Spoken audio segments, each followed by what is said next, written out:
Zbadal som, ako po ceste beha kačička s malým.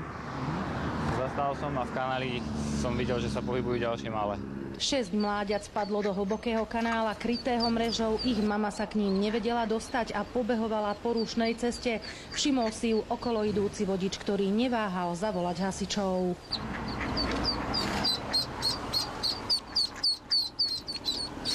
Za mamičkou. Moje, aké si rýchle. Zlaté to je. Upozorňovali odstavenými blikajúcimi autami okolo idúcich vodičov na to, že sa na ceste niečo deje, aby spomalili. Ďalšie mláďa uviazlo na druhej strane cesty.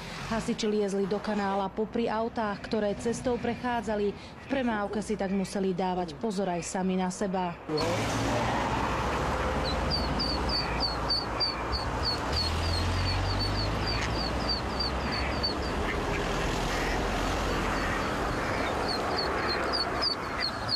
Behala určite aj s malým, zo 3-krát by ich tu už bolo zrazilo.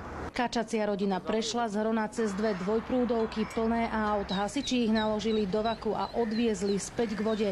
Všetky sa bezpečne vrátili tam, odkiaľ sa vybrali na výlet.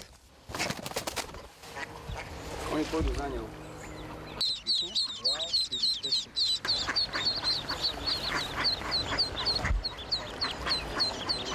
Z Banskej Bystrice Katarína Kováčiková, televízia JOJ.